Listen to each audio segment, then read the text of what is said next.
What's going on, Nerd Army guys? Welcome to the newest episode of Nerdy Movie Night.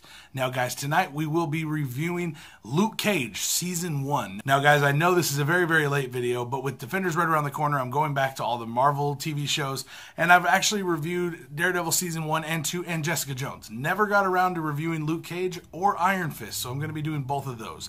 So with Defenders on the rise, Luke Cage is going to play a trivial part in that story, and I'm really excited. So, without further ado, let's review Luke Cage Season 1. I want to start off by saying in this series, I love the characters. There are so many great characters in this series that go through amazing story arcs and just character building arcs that give them so much depth and so much amazing content.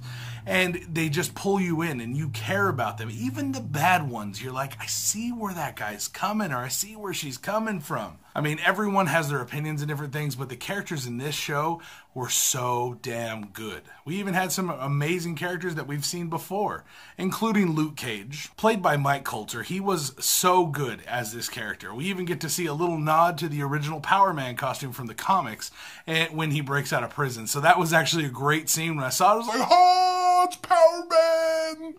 But all in all, guys, he did a great job. Luke Cage was just as good, if not better, than he was in Jessica Jones. When I saw him in Jessica Jones, I'm like, dope. Mike Colter's perfect. Luke Cage is going to be awesome. But now his show is so good as well. I love it so much, guys.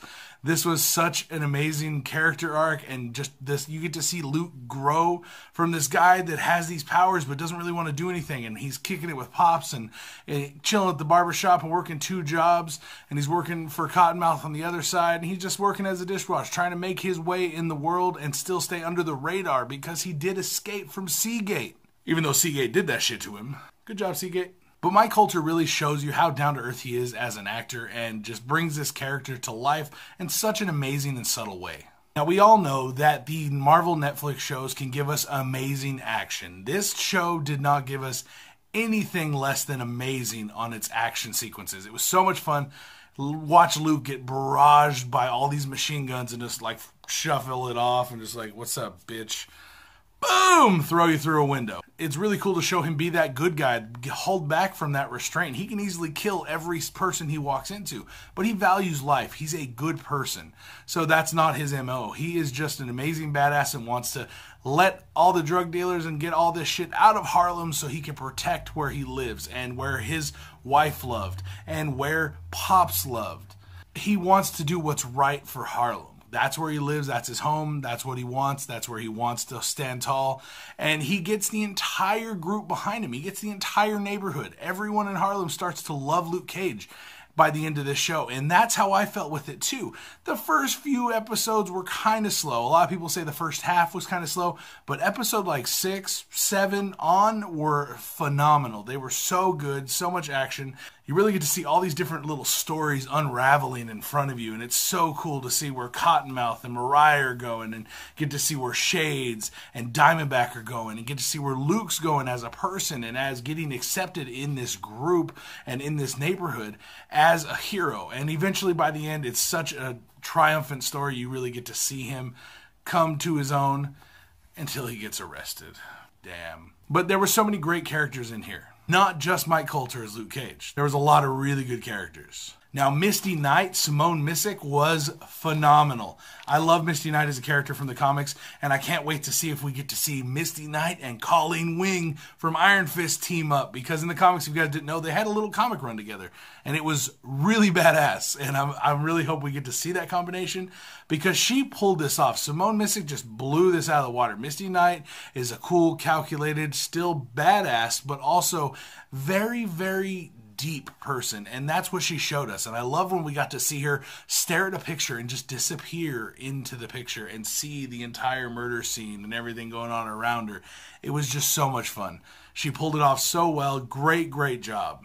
Now, Theo Rossi as Shades. Now, if you guys don't know, he was Juice, also a single name from Sons of Anarchy. Yes, Theo Rossi as Shades was awesome. Great character, menacing, kind of like a puppet master working shit from the back, and really just like handling everything his own way, and he had his own agendas the entire time, you could tell, but he was true to Diamondback. So Shades, all in all, had a really cool character arc. We got to see him when he was in prison with Carl, with Luke Cage, and then we get to see him fully progress and then join the Mariah side. And me personally, I kind of think there might be something there between him and Mariah.